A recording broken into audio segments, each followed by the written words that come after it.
अब आपको दिखाएंगे गुजरात की लड़ाई धर्म पर गरमाएंगे।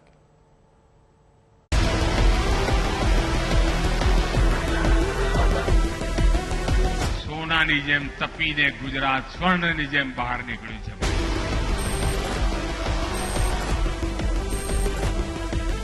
गुजरात के चुनाव में दिसंबर में आम आदमी पार्टी की सरकार बनने जा रही है।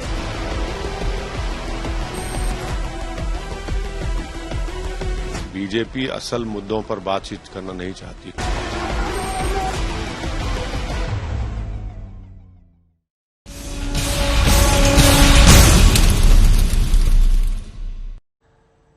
गुजरात में चुनावी बिगुल से पहले धर्म को लेकर सियासी पारा आसमान पर जा पहुंचा।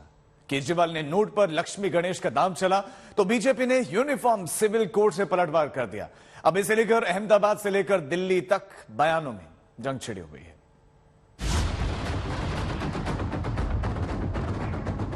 गुजरात वालों 182 में से 150 सीट दे दो, सारे वादे पूरे करेंगे। करोड़ों रुपए गुजरात में जो भेज रहे हर रोज, वो कहां से ला रहे, ये प्रश्न आम आदमी पार्टी के नेता को पूछना चाहिए। गुजरात में चुनावी तारीख का इंतजार है, लेकिन प्रचार धुआंधार है। भारत माता की दावे अपने नरेंद्र मोदी ना हाथ मजबूत करशो, भूपेन्द्रभाई ने परिवार मुख्यमंत्री बनावशो, दाव अपने भारतीय जनता पार्टी ने विजय अपावशो तो मारी साथे बन्ने हाथ उठाओ।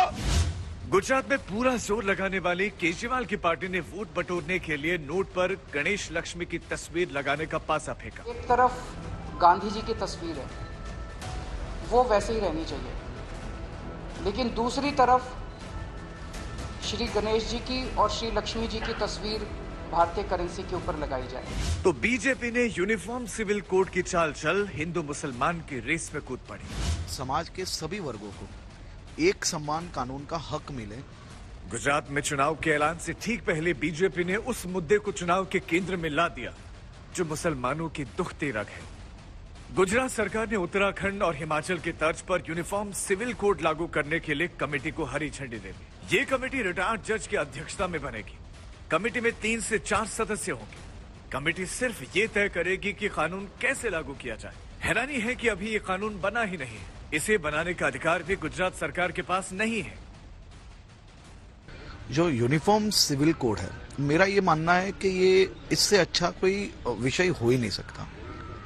यह विषय किसी को, सभी समाज के सभी वर्गों को एक समान कानून का हक मिले, ये प्रयासों से मुख्यमंत्री जी ने ये यूनिफॉर्म सिविल कोड की संभावनाओं को जांच करने के लिए एक कमेटी बनाई है, ये गठन किया है। मेरा ये मानना है कि सबको साथ में मिलकर इसमें मुख्यमंत्री जी को अभिनंदन देना चाहिए। ये चुनाव गुजरात में आने में 3-4 दिन की देरी है, 3-4 दिन ही बाकी है।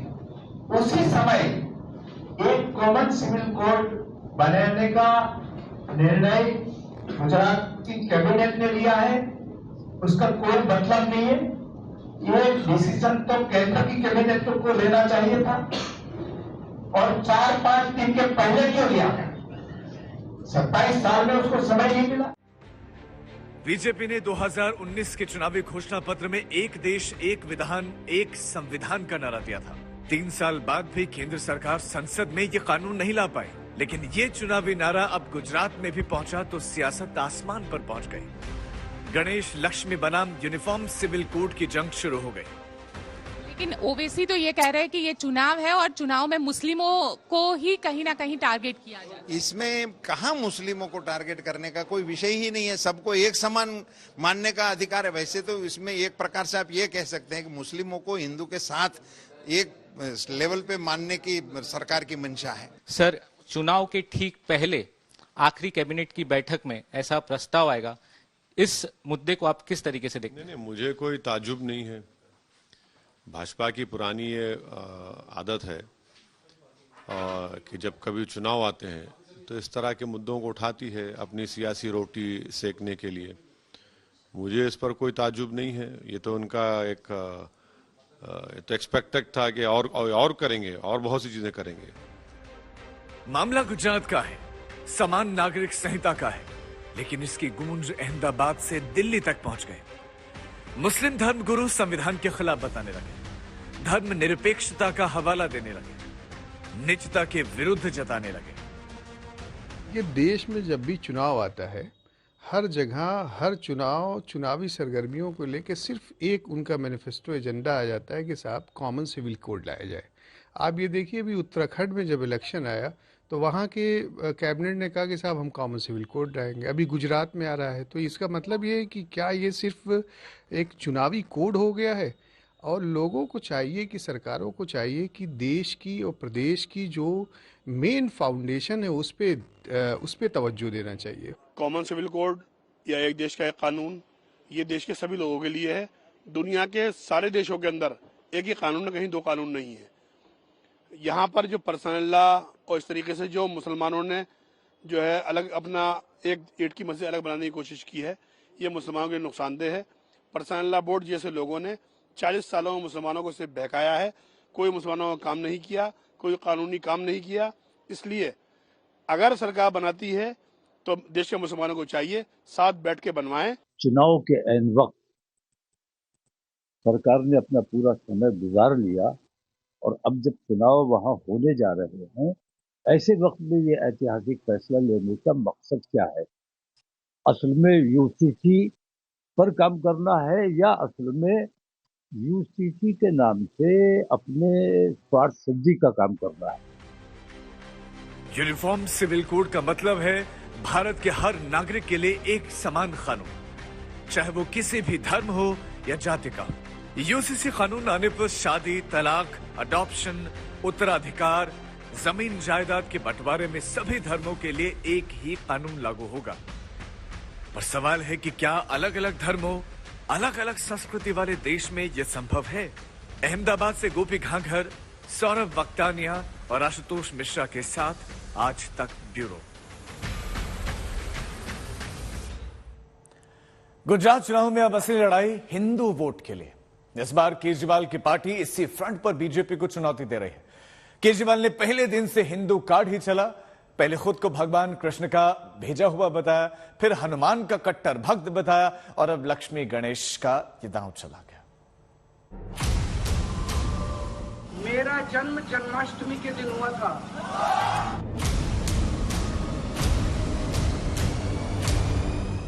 हनुमान जी का कट्टर भक्त हूं।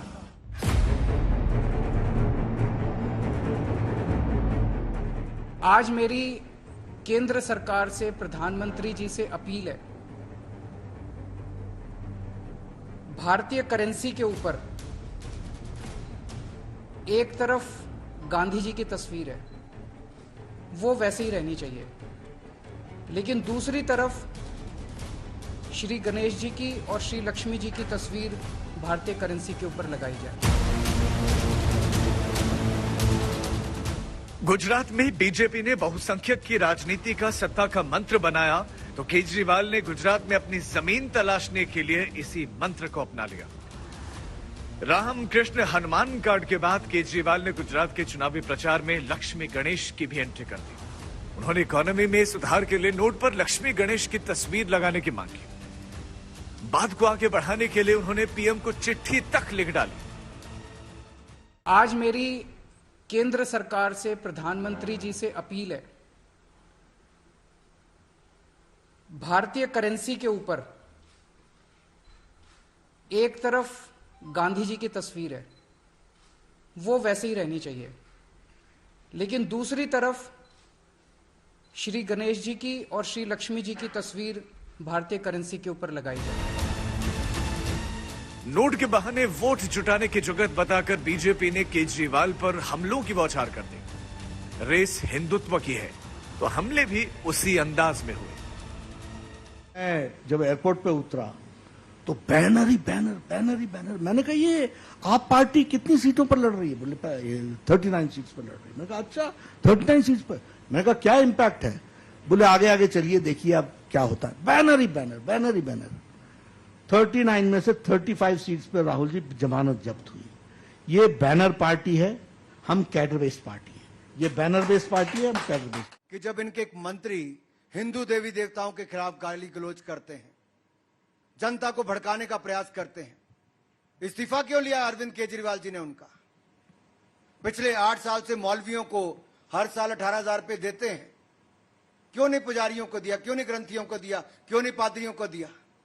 यह केजरीवाल जी का असली चेहरा जनता जान चुकी है। वोट बैंक की राजनीति के लिए पहले राम मंदिर को गाली निकालेंगे, जब राम मंदिर का शिलान्यास हो जाएगा तो वहां के लिए यात्रा खोलने की बात करते हैं। गुजरात में चुनावी प्रचार उफान पर है। नारे, बैनर, पोस्टर की भरमार है। नवसारी में केजरीवाल के सामने फिर नारे लगे, काले झंडे दिखाए गए।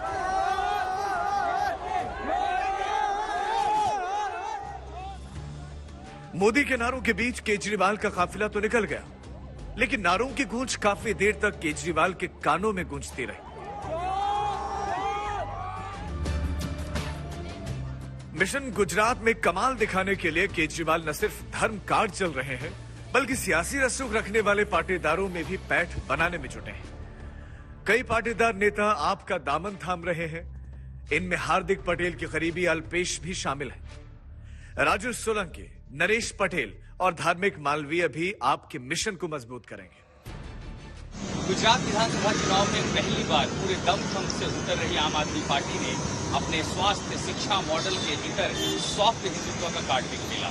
साथ ही अरविंद केजरीवाल अब जातीय समीकरणों पर भी नजर गड़ाए बैठे हैं और इसी के लिए पाटीदार समाज के बड़े नेता कभी हार्दिक पटेल के बेहद करीब रहे कल्पेश कथेरिया को आम आदमी पार्टी में जगह दी जा रही है।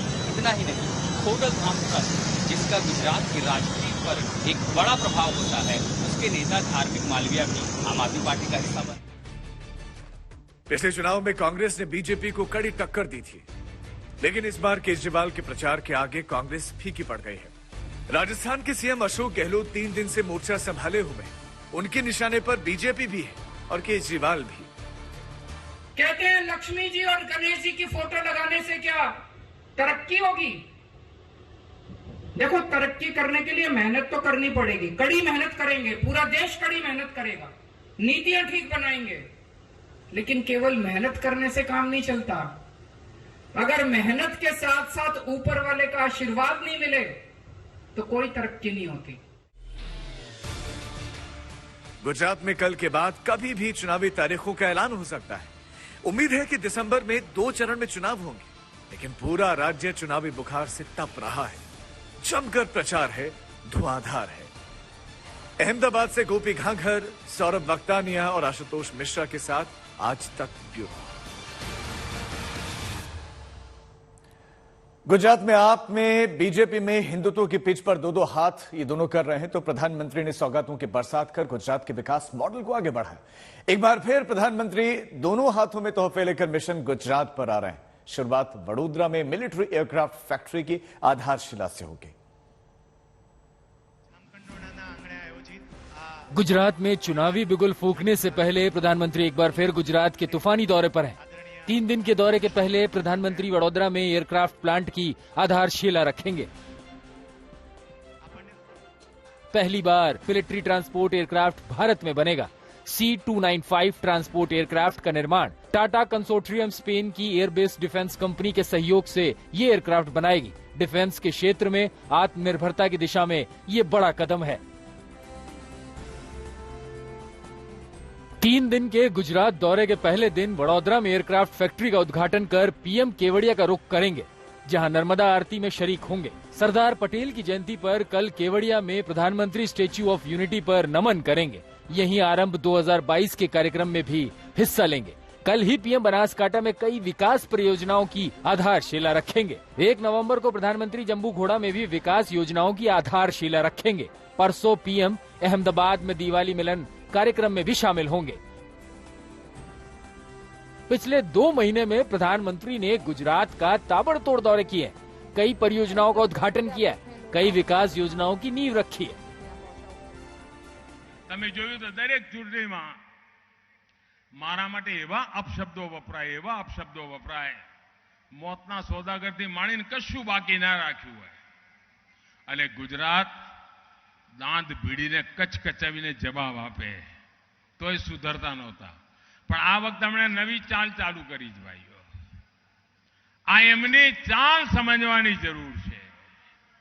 તમે જોયું હશે આ વખતે કોંગ્રેસ कोई सभाओं नहीं करती।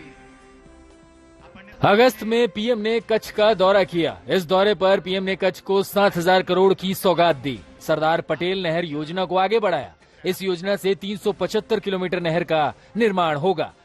सितंबर में पीएम ने बनासकांठा से लेकर भावनगर को विकास योजनाओं के तोहफे से नवाजा। अंबाजी बनासकांठा को 7,000 करोड़ का गिफ्ट मिला। फ्रेट कॉरिडोर प्रोजेक्ट की नींव रखी तो गौशाला को केंद्रीय सहयोग मिला। सितंबर में पीएम ने अहमदाबाद को मेट्रो की सौगात दी। वंदे भारत ट्रेन का तोहफा दिया।